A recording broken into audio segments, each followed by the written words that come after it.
Vamos falar sobre Yuval Noah Harari. Ele é um historiador, filósofo e influenciador intelectual. Esse trabalho é para a disciplina de criação na cultura digital, coordenado pelo professor Marcelo Fado. Bom, ele nasceu no dia 24 de fevereiro de 1976, com atualmente 45 anos. Ele é israelense, nascendo na cidade de Kiryat Ata. A sua formação. Ele originalmente se especializou em História Mundial, História Medieval e História Militar, entre 1993 a 1998, na Universidade Hebraica de Jerusalém. Ele teve seu PhD da Universidade de Oxford em 2002 e sua pesquisa atual se concentrava em questões macro-históricas, como, por exemplo, qual era a relação entre a história e a biologia? Qual é a diferença essencial entre o Homo sapiens e os outros animais? Existe justiça na história? A história tem uma direção? As pessoas ficariam mais felizes com o desenrolar da história? Essas e outras questões que ele levantou no seu doutorado, no seu PhD. Em 2020, recentemente, ele recebeu um doutorado honorário da VUB, Universidade Livre de Bruxelas.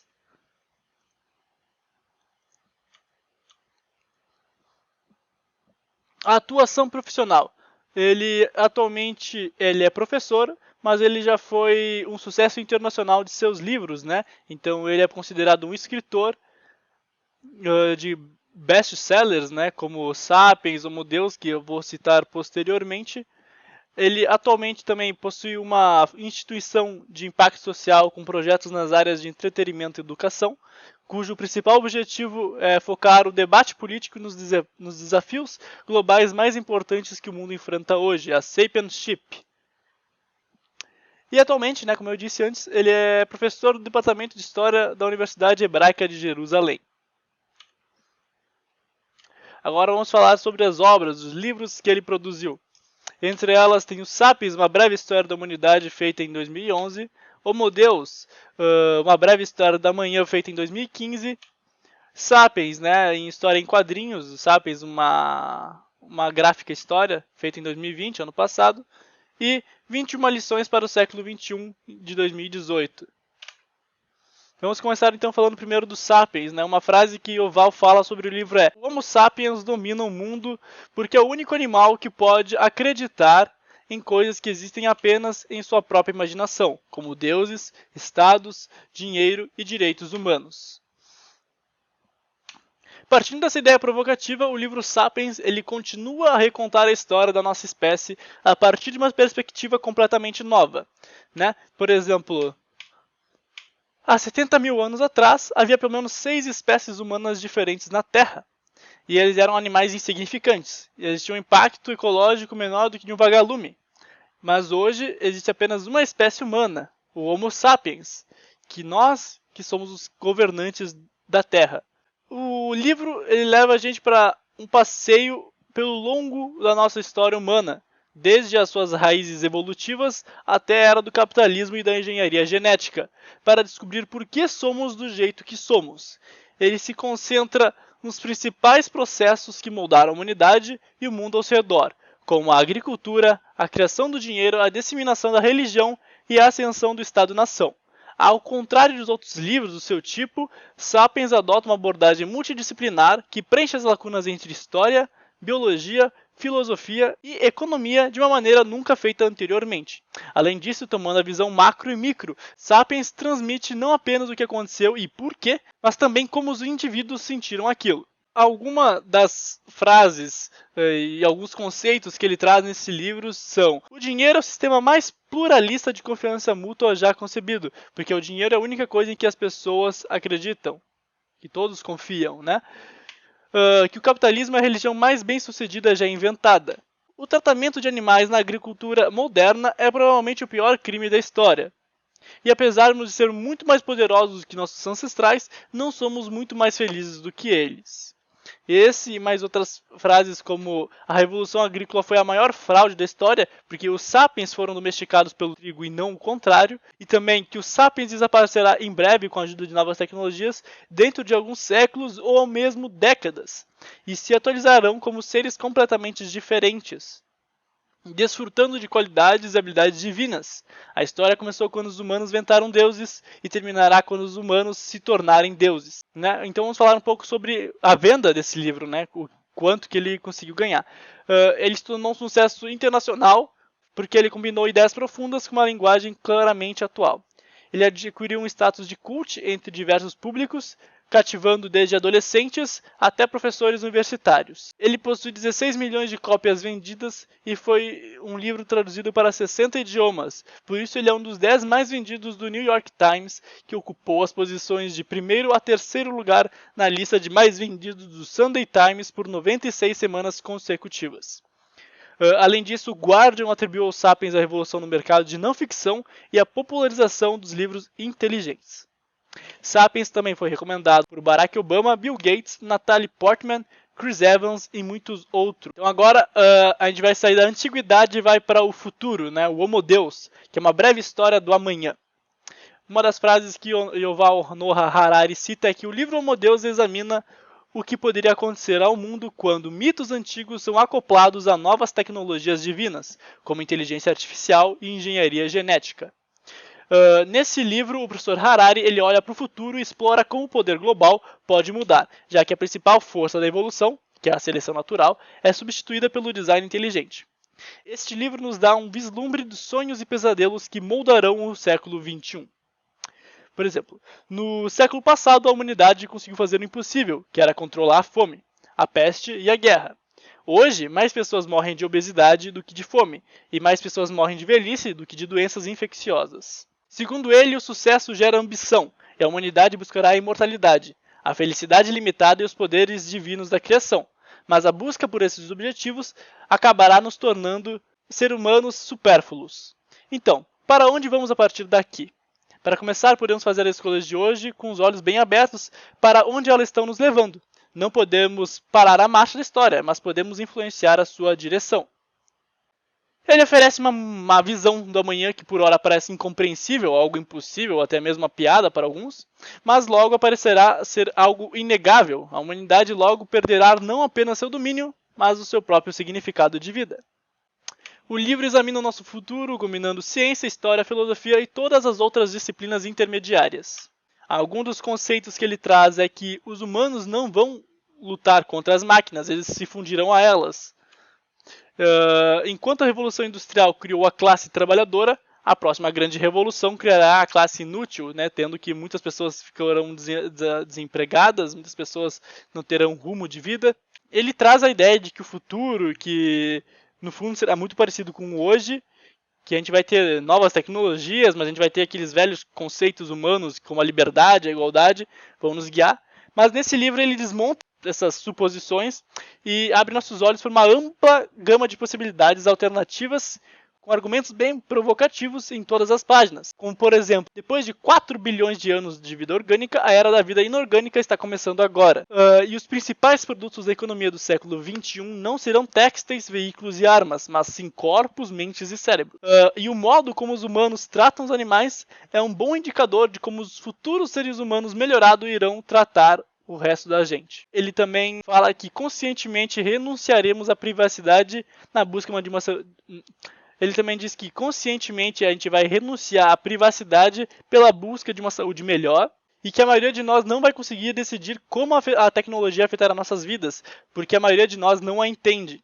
Né? E essa seria a forma de novo mundo. Né? A diferença entre aqueles que entram e saem dela será muito maior do que a lacuna que tiveram entre o Império Industrial e as tribos agrárias, e maior até mesmo do que a lacuna entre os sapiens e os neandertais.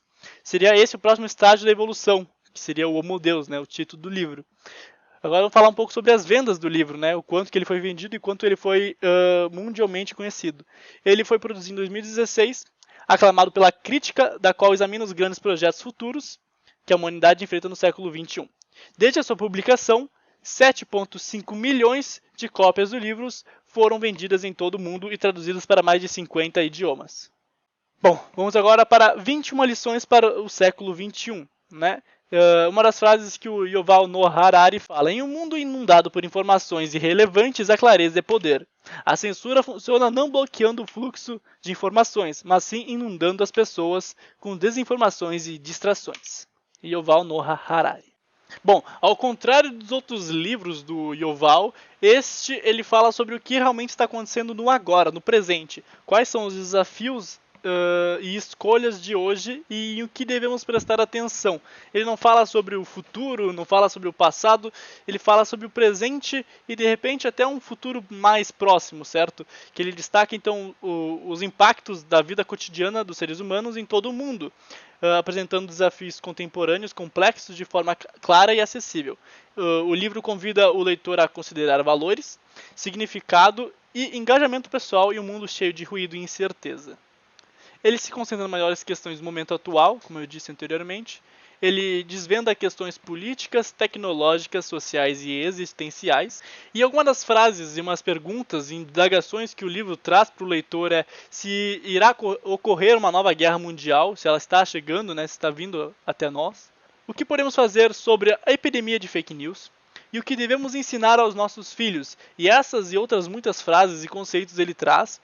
Também como, por exemplo, se Deus está de volta, o que a ascensão de Donald Trump significa, qual civilização dominará o mundo, do Ocidente ou a China, o Islã, e se a Europa vai manter as suas portas abertas aos imigrantes. Todas essas perguntas vão estar no livro, mas, por exemplo, essas e muitas outras perguntas dificilmente vão ser indagadas ou vão poder ser pensadas por bilhões de pessoas, né? Dificilmente essas pessoas vão poder ter esse luxo de poder investigar essas questões, porque elas estão atualmente ocupadas com coisas mais urgentes a fazer. Ela tem que trabalhar, ela tem que cuidar das crianças, cuidar dos pais idosos.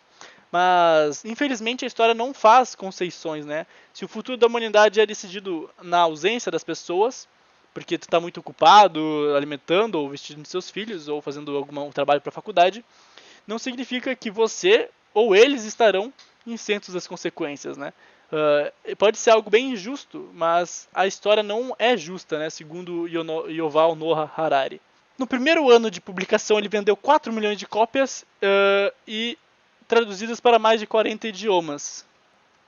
E agora vamos falar um pouco do Sapiens, uma história gráfica, né? Que é o Sapiens História em Quadrinhos, no caso. O Yuval ele fala que o formato gráfico oferece aos leitores uma nova exploração intelectual e artística do passado e uma série de histórias em quadrinhos repletas de inteligência, humor e cor. Certo? Bom, o que acontece? Nesse livro, um personagem fictício, que seria o Noah Harari, ele é um guia que leva o leitor por toda a história da espécie humana, acompanhado por uma série de personagens fictícios, viajando pelo tempo, espaço e tendo referências da cultura popular. Ele aborda, né, e mostra também com desenhos o primeiro encontro entre os sapiens e os neandertais, explorando por meio das obras-primas da arte moderna. Ele também mostra a extinção dos mamutes e tigres dentes de sabre, recontando como se fosse um filme policial. E também podendo conhecer neandertais gays, o todo-poderoso doutor ficção e os piores assassinos em série. Esses e outros conceitos são demonstrados nos livros de forma interativa e ilustrada, né?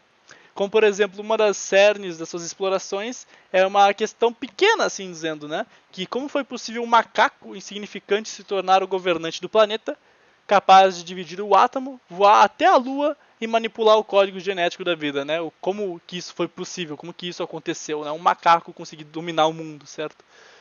E também tem um outro que eu achei muito interessante, é que estamos todos presos dentro do sonho de pessoas mortas, né? Por exemplo, uma pessoa que imaginava ter um computador, de criar algo mais que pudesse se comunicar com todo mundo, e a gente consegue viver esse sonho dessa pessoa que já está morta, né? Renomados artistas como David e o Daniel, eles foram coautores, assim dizendo, do livro, né? Eles que ilustraram. Aqui vou mostrar alguns exemplos de como que são a história dos quadrinhos do livro, para se alguém se interessar e quiser comprar, se interessar em baixar o e-book.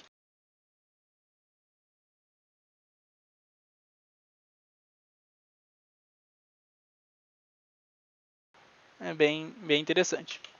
Uma das frases que eu achei interessante que ele cita é: o problema crucial não é criar novos empregos, e sim criar novos empregos nos quais o desempenho dos humanos seja melhor do que dos algoritmos.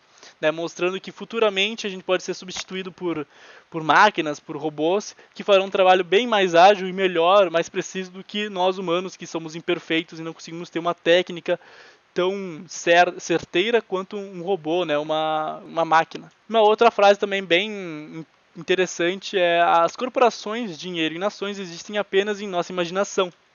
Nós o inventamos para nos servirem. Então, por que a gente chega a sacrificar nossa vida a seu serviço, né? Porque, por exemplo, a política, ela foi inventada pelo humano para nos ter uma sociedade mais humanizada, sem nenhuma barbaridade, né? E fazendo com que fosse uma vida justa para todo mundo e feliz. Mas isso não está deixando pior ainda, né? A gente tem que 24 horas quase por dia tem que trabalhar e estudar para servir essa nação, essa corporação, para conseguir ter dinheiro, para conseguir ter um futuro, e no final a gente se mata atrás desses pensamentos, né, que nós mesmos criamos para a sociedade, né? Bom, vamos falar agora sobre um pouco sobre as palestras dele, que falam sobre vários assuntos, como preconceito religioso, nacionalismo e mercado tecnológico. Mas além disso, ele fala sobre vários tópicos explorados em seus livros. O Harari, ele faz palestras pelo mundo, né? Não apenas no Brasil. E, além disso, ele escreve artigos para publicações como The Guardian, The New York Times, The Economist e outros, né? Em 2020, recentemente, né, ano passado, ele escreveu e deu muitas entrevistas sobre a crise global do Covid-19, discutindo as implicações da pandemia nos principais canais de notícias que incluem a CNN e a BBC. Ele também oferece seu conhecimento em tempo para várias organizações e públicos de forma voluntária. Se alguém tiver interesse, eu deixei aqui, por exemplo, um link do Roda Viva, sobre uma palestra que ele teve. Bom, vamos falar agora sobre os prêmios que ele recebeu. Em 2019, ele foi homenageado como livro de conhecimento do ano pela revista alemã Bild der Wissenschaft, pelo livro 21 lições do século XXI. Posteriormente, ele recebeu um prêmio Livro de Economia mais influente e atencioso do ano pela Handelsblatt. Posteriormente, o Sapiens, né, ele ganhou o prêmio Livro Acadêmico do ano no Academic Book Trades Awards do Reino Unido em 2015. E depois ganhou o prêmio literário Wendy da China. O professor Harari, ele foi 2 vezes vencedor do prêmio Polonsky de Criatividade e Originalidade, concedido entre 2012 e 2009. E depois, em 2011, ele ganhou o prêmio Moncado da Sociedade da História Militar por artigos notáveis sobre a história militar, né? Aqui uma referência bibliográfica para alguém que quiser o site oficial, né? Então ele mesmo e os seus produtores fizeram esse site para as pessoas que se interessarem. Tu pode comprar os livros dele, pode pesquisar sobre palestras, pode entrar em contato. E é isso, gurizada. Isso foi o Yuval Noah Harari. Espero que vocês tenham gostado e até a próxima. Fui!